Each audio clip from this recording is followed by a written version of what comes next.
Today, I will show you an action, drama, sci-fi film from 2014, titled Automata. Spoilers ahead.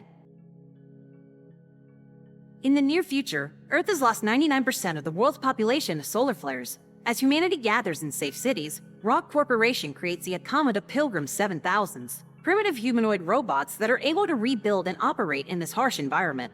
These robots come with two inalterable protocols. They cannot harm any form of life, and they may not alter themselves or other robots. Initially, they are considered our salvation, but as they are not able to stop desertification, they eventually are relegated to manual labor and servant jobs. During a rainy evening, police officer Wallace visits the ghetto, where he finds a robot repairing itself. Shocked by the discovery, he shoots it in the head. Meanwhile, Jacq Vaucan, an insurance investigator for Rock, is checking in on his last case of the day, a robot being accused of killing a dog. After running the standard test and deciding the robot is working fine, Jacq goes back home to his pregnant wife, Rachel Vaucan.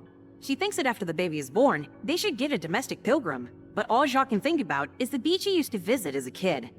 Later that evening, he is called to the police morgue to check on a robot. Jacq does not believe it when he hears the pilgrim has been found repairing itself, but the forensic technician opens it up and shows him it has been heavily modified.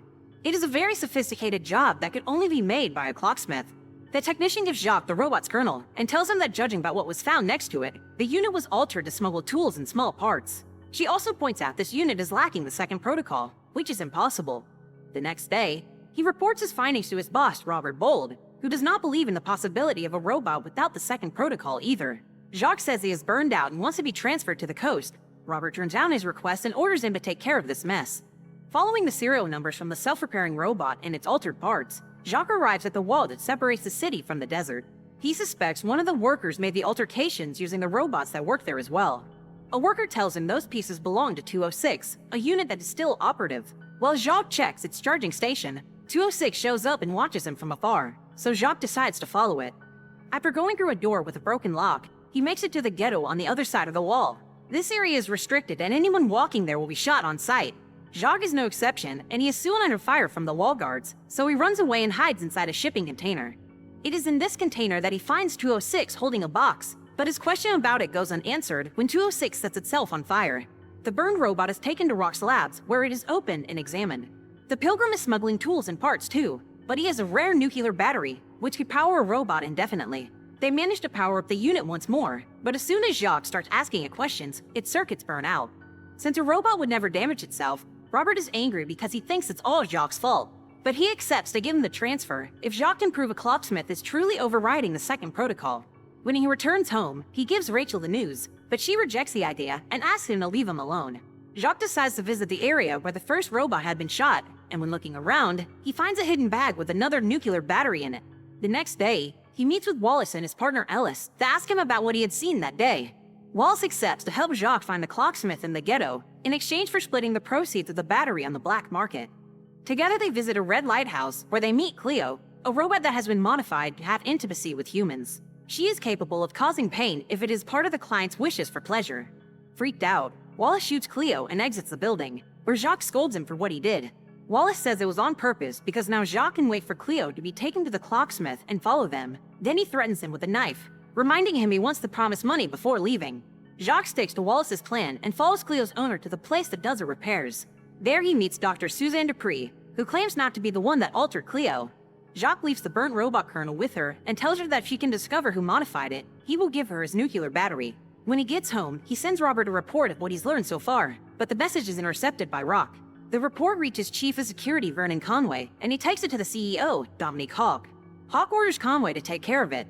Moments later, Jacq receives two messages. One from Rock telling him the case has been closed and he should return the kernel. The other from Dupree, informing she has found something. Jacq goes to see her at her lab, where he finds Cleo repairing herself thanks to Dupree having combined the shot kernel with hers. Their talk is suddenly interrupted by the arrival of two kids that shoot Dupree and go after Jacq as well. He runs and escapes through the back door. Outside, he jumps inside a car thinking it is his cabbie, but Cleo is actually the one at the wheel. She drives away as another car keeps hitting them and even begins shooting at them. Eventually, they make it to the desert, where both cars crash when they hit a maze of stanchions. The henchmen are killed, and Jacq gets hurt. In the morning, Jacq regains consciousness and asks Cleo for help. She leaves after hearing him. She comes back a few hours later, though, and has brought 3 other altered robots with her. Together they put Jacq on a car seat that they drag through the desert while they cross it. Jacq tries to order them to take him back to the city, to which they respond is impossible, and they are going to a safer place instead. Seeing these robots will not follow human orders, Jacq tries to leave on his own. But the robots follow him to protect him since they still have the first protocol. When Jacq passes out again, they put him back on the chair, feed him worms, and even build a condenser to gather water for him to drink. Jacq discovers the robots have salvaged many things from the cars, including the nuclear battery. Back in the city, Rachel's water is broken, so she is leaving for the hospital. At Rox, Hawk and Conway are talking to Robert, telling him Jacq is to be blamed for the new wave of altered robots. Robert does not believe this. He still thinks Jacq is loyal to the company. In the desert, Jacq asks Cleo for the bag of salvaged items. He finds a flare gun, which he keeps to himself, and his pager, which he uses to send Robert a message before the battery dies. Robert sees the message and sends Wallace to retrieve Jacq. Wallace and Ellis drive to the desert, and Jacq sees their car from afar. Thinking they're here to rescue him, he shoots his flare gun to indicate his location before asking the robots to stop walking, even hitting one to get it to shut up. The police officers soon catch up with them, but Jacq is hit by Wallace as soon as he gets out of the car. When he grabs the nuclear battery and gives it to Ellis, the robots ask him to stop, so Wallace starts shooting them. He manages to destroy two and is about to shoot Cleo when Jacq kills him with the flare gun. Ellis gets scared and escapes in his car, refusing to take Jacq back to the city with him. Jacq can only watch and freak out as the two remaining robots salvage as many parts as possible from the two destroyed Pilgrims before leaving.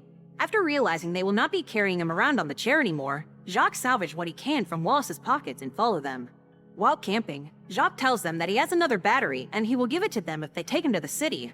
Cleo responds they will make it to their destination tomorrow and he may be able to find a vehicle there.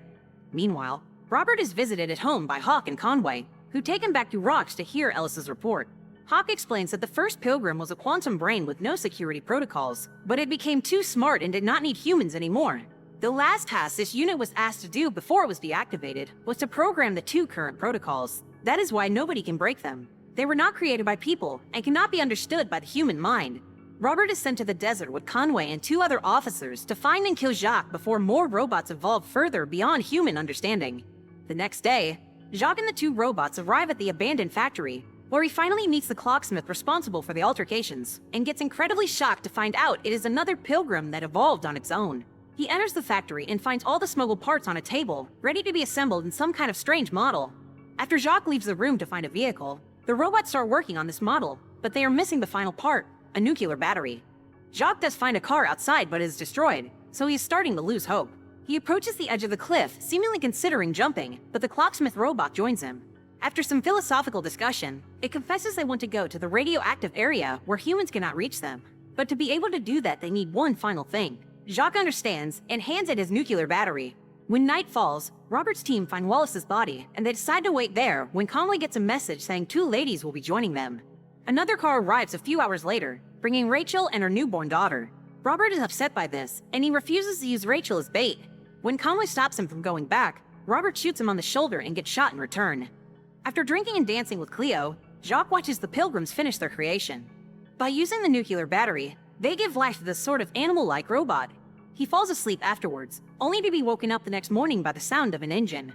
The robots have repaired the car for him, so Jacq uses it to leave after thanking them and wishes them goodbye. However, he needs to stop the car midway to throw up, and that's when he notices scavenger birds flying around, which allows him to find Robert. Before dying in his arms, he accused Jacq of betrayal and tells them they have Rachel. Conway and his team make it to the abandoned factory and open fire on the robots, which makes one of the Pilgrims jump off the cliff. When the clocksmith Pilgrim refuses to follow orders, Conway shoots it before retrieving its kernel, and he is about to destroy Cleo as well when Jacq suddenly arrives in the car. They open fire on him, but he keeps driving ahead as Rachel steals a knife from her captor and stabs him with it, allowing her to escape. Jacq manages to hit two of the men with the car and shoots a third with the shotgun he grabbed from one of the bodies, then runs inside the factory while Conway is distracted by the animal-like robot. Conway enters the factory too and finds Jacq on the highest area. After accusing Jacq of betraying his own people, he points his shotgun at him to kill him, but the animal-like robot arrives and pushes him off the cliff. Jacq picks up his own shotgun, thinking he might have to defend himself from it, but they are interrupted by Rachel and the baby. The couple reunites while Cleo watches them. When she dares to touch the baby, her gentle fingers causes her to stop crying. Jacq helps Cleo and the animal-like robot reach the other side of the cliff, and after saying his goodbyes to her, he and his family leave in the car. They eventually make it to the coast, where Jacq regains his hope for a brighter future. Make sure to subscribe and turn on notifications so you can watch more videos like this. Thanks for watching.